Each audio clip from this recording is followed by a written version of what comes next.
আমি আপনাদেরকে একটা ছোট্ট কারগুজারি শোনাই, আপনাদের দিল কেঁদে দিবে। 2016 সালের ঘটনা। তখন ঢাকায় মোহাম্মদপুর আমি খতমে তারাবির জন্য 2 জন হাফেজ নিয়োগ দেওয়া হবে কেন্দ্রীয় মসজিদে।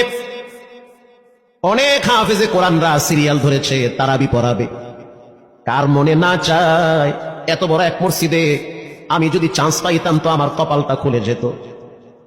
শুক্রবার দিন সবাই দরখাস্ত রাখলো, ইন্টারভিউ শুরু হয়ে গেল। পরের জুমায় অসংখ্য ছাত্রদেরকে দেখছি খতমে তারাবির জন্য ইন্টারভিউ সিরিয়াল দিয়েছে।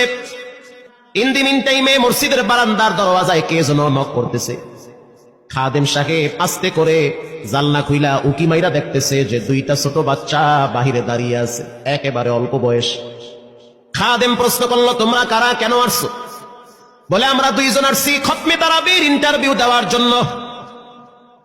খাদেম সাহেব একবার পায়ের দিকে তাকায়, আবার জামার দিকে তাকায়, কারণ কথার সাথে বাহ্যিক সুরত মিলে না।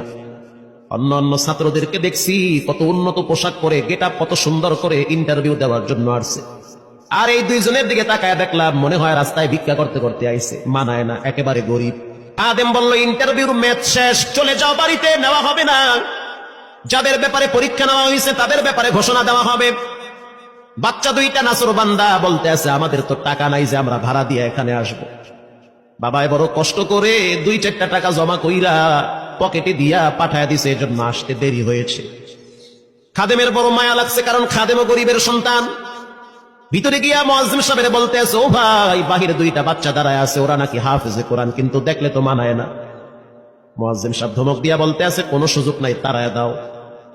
খাদেম গিয়া ইমামের কানে কানে বলতে আছে, হুজুর, বাহিরে 2টা বাচ্চা দাঁড়িয়ে আছে, চেহারার ভিতরে এত মায়া, কিন্তু বাহ্যিক সুরত মিলে না, ওরা নাকি কোরআনের হাফেজ। পাশেই তো রহমানিয়ার মুহাদ্দিস সাহেব বসা আছে, তিনি বলতে আছে, কি ব্যাপার, ফিসফিস করে আপনি কি বলতেছেন? বলে, হুজুর, বাহিরে 2টা বাচ্চা দাঁড়িয়ে আছে, তারা খতমে তারাবির ইন্টারভিউ দিতে চায়। মুহাদ্দিস সাহেব বলল, কোনো কথা নাই, আল্লাহর ঘরের দরওয়াজা খুলে দাও, এখানে কোনো পার্সিয়ালিটি চলবে না। আল্লাহর ঘরের দরওয়াজা সবার জন্য খুলে দেওয়া হবে, আসতে দাও, ভিতরে বসতে দাও। যদিও ওদেরকে দেখতে মানায় না, বংশগত তেমন মর্যাদা নাই, ভিতরে আল্লাহর কোরআন থাকার কারণে আমাদের উপরে ওয়াজিব হয়ে গেছে তাদেরকে সম্মান করা। এবার বাচ্চা 2টা বাহিরে উজুখানায় গিয়া সুন্দর করে উজু বানাইল। উজু বানাইয়া ভিতরে ঢুইকা আমি তাকায়া দেখতেছি লঙ্গির এক মাথা নিচে আর এক মাথা উপরে। এতটাই ভয়াবহ অবস্থা, কিন্তু আজীব দৃশ্য। 2 জনের চেহারা একই রকম লাগে, 2 জনের চেহারা একই রকম লাগে। কে বড় কে ছোট বোঝা বড় কঠিন হয়ে গেছে। মুসলমান ভাইরা আমার, ইমাম সাহেব প্রশ্ন করলো, তোমরা 2 জনের বাড়ি কোথায়? বলে, আমরা নারায়ণগঞ্জে ভাড়া থাকি। বাড়ি কোথায়? বলে, আমাদের বাড়ি কুড়িগ্রামে। কুড়িগ্রাম থেকে ঢাকায় কেমনে আসছো? বলে, বাবায় ঢাকায় নিয়ে আসছে। কয় মাসে কোরআন শরীফ খতম করেছ? বলে, আমরা 2 জনে 11 মাসে 30 পারা কোরআন খতম করেছি। ইমাম সাহেব একবার চেহারার দিকে তাকায়, আর একবার পায়ের দিকে তাকায়। স্থানীয় গণ্যমান্য অনেক ব্যক্তিরা তাকায় আছে এদের দিকে। ইমাম সাহেব বলতে আছে, বাবা, তারাবির ইন্টারভিউ শেষ হয়ে গেছে, বাড়ি চলে যাও। যেটা একটু দেখতে ছোট, ও চোখের পানি দেখলাম টিস্যু দিয়া মুছতেছে। কেন কাঁদতেছো? বলে, আমরা গরিব, তার জন্য মনে হয় আমাদেরকে তাড়ায়া দিতেছে। আমরা জানতাম না ইন্টারভিউ তাড়াতাড়ি শেষ হয়ে যাবে, আসতে দেরি হয়েছে, কারণ আমাদের তো ভাড়া টাকা ছিল না, বাবাই কষ্ট করে কিছু টাকা দিয়েছে, সেটা দিয়ে এখানে আসছি। এবার মুহাদ্দিস সাহেব বলতে আছে, তাহলে একটা কাজ করো, তুমি কিছু তেলাওয়াত করে শোনাও। 2 জনেই উত্তর দিল যে, আমরা তেলাওয়াত করলে তো আর নিবেন না, আপনারা প্রশ্ন করেন, আমরা 2 জনে উত্তর দিব। আমি তো আশ্চর্য হয়ে গেলাম, জীবনে কত হাফেজ দেখছি, এরকম হাফেজ দেখি নাই। প্রশ্ন করবেন, আমি উত্তর দিব। বুঝতে পারলাম ভিতরের খবর কেউ না জানলেও একজন জানেন, তিনি হলেন কে? মুহাদ্দিস সাহেব বলতে আছে, বাবা, প্রশ্ন করব, ঠিক আছে, তোমাদের মন মতো একটু তেলাওয়াত করে শোনাও। তেলাওয়াত যদি মানসম্মত হয় তাহলে ইন্টারভিউ নিব, যদি না হয় তাহলে ছাঁটাই করে দিব। এবার ছোট যেটা সেটা তেলাওয়াত শুরু করলো সূরা তাহা থেকে। তাহা মা আনজালনা আলাইকাল কুরআনা লিতাশকা। ছোট বাচ্চাটা তেলাওয়াত করলো, বড় সন্তানটাও তেলাওয়াত করলো। এবার যারা হাফেজ সাহেব ছিল তারা প্রশ্ন শুরু করলো। যেখান থেকেই প্রশ্ন করে পৃষ্ঠা ঠেকায়া দেয়, একটা জায়গায়ও আটকাইতে পারে না। এমনকি বাচ্চা 2টা এটাও বলেছে, যদি আপনাদের যদি ধৈর্য থাকে তো আমরা 2 জনে পুরা 30 পারা এখানে এক দাঁড়ানে পড়ায়া দিব। আশা করি একটাও বাঁচবে না। এত সুন্দর পড়াশোনার পরে মোতাল্লি সাহেব বলল সব বাদ, আমার কাছে এই দুইজনই পছন্দ হয়েছে। এই দুইজন রে মোতাল্লি সাহেব দাঁড়াইতে পারে না, হুইল চেহারে বসে থাকে, কাছে ডাইকা বুকের সাথে জড়ায় ধরছে আর বলতে আছে, আল্লাহ, এমন একটা সন্তান যদি আমার থাকতো জীবনটা ধন্য হয়ে যেত, আমার মৃত্যুর পরে একটু হইল তারা কোরআন তেলাওয়াত করতে পারত। নিয়োগ হয়ে গেল, তারাবি শুরু হয়ে গেছে। মোহাম্মদপুর থানায় গিয়ে খবর নিয়ে দেখে অনেক পুলিশরা এই বাচ্চার পিছনে দাঁড়ায় দাঁড়ায় নামাজ পড়ে চোখের পানি ছেড়ে কেঁদেছে।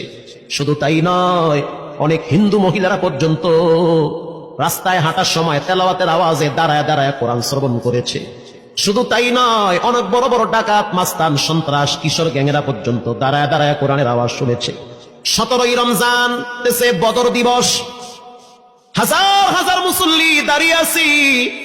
ইমাম সাহেব জানে না যে এরা দুইজনে আপন মায়ের পেটের ভাই হয়, এটা ইমামের জানা নাই। দুইজনে তারাবি চলতে আছে, চমৎকার পড়া, পিছনে শত শত মাওলানা মুফতি দাঁড়ায় থাকে। মনে হইতেছে তেলাওয়াতের আওয়াজে আর এক জগতে হারিয়ে যায়, এত সুন্দর পড়া। তারাবি শেষ হয়ে গেল, মুসাফা শুরু হয়ে গেল। বাচ্চা দুইটারে কেউ বুকের সাথে জড়ায়, কেউ কপালে চুমা দেয়, বলে আল্লাহর কোরআনকে চুমা দেয়। হাজার হাজার মানুষ যখন আস্তে আস্তে নামাজ শেষ করে চলে গেল, একেবারে মসজিদের পিছনে বারান্দার পরে আরো একটা বারান্দা থাকে, ওই বারান্দায় এক লোক বসে বসে গামছা দিয়া চোখের পানি মুছতেছে। কিছুক্ষণ পরে লোকটা দেওয়ালের সাথে কপালটা ঠেকায় দিয়া একেবারে অস্থির হয়ে গেল, মনে হচ্ছে তার ভিতরে কাঁপুনি শুরু হয়ে গেছে। কিছু মুসল্লি গিয়া প্রশ্ন করলো, কি হয়েছে আপনার? বলে আমার কিছুই হয় নাই। টাকা লাগবে? বলে না, টাকা লাগবে না। তাহলে আপনি কেন এখানে কাঁদতেছেন? বলে আমি এমনি কাঁদতেছি, এটা কষ্টের কান্না না, এটা খুশির কান্না। এটা কষ্টের কান্না না, এটা খুশির কান্না, আনন্দর কান্না। আল বুকা মিনাল ফারাহ, অতি সুখে মানুষ কখনো কখনো কেঁদে দেয়, চোখের পানি ছেড়ে দেয়। ইমাম সাহেব বলল, পিছনে কে? লোকটা তাকে সামনে নিয়ে আসে। এবার লোকটাকে যখন কিছু দূর সামনে আনা হইল, ওই বাচ্চা দুইটা মসজিদের ভিতর থেকে দৌড় মাইরা গিয়া বলতে আছে, এই লোকটা আমার আব্বা, ইনি আমার আব্বা হয়। ধমক দিবেন না, রাগ করবেন না, আমার আব্বা ঢাকা শহরে রিক্সা চালায়। রিক্সা চালায় চালায় আমাদের দুইটা ভাইরে কোরআনের হাফেজ বানাইছে।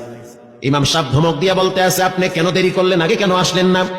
রিক্সাওয়ালা বলতে আছে, আমি যদি আগে আসতাম আর যদি পরিচয় দিতাম আমি রিক্সাওয়ালা, হয়তো আমার বাচ্চা দুইটারে মানুষ খোটা দিবে যে রিক্সাওয়ালার পোলা। এজন্য আমি আসি নাই। দূর থেকে নামাজে কোরআন তেলাওয়াত শুইলে আবার আস্তে করে দূরে চলে যাই। মাঝে মাঝে বাচ্চা দুইটার সাথে দূর থেকে আইসা দেখা করি।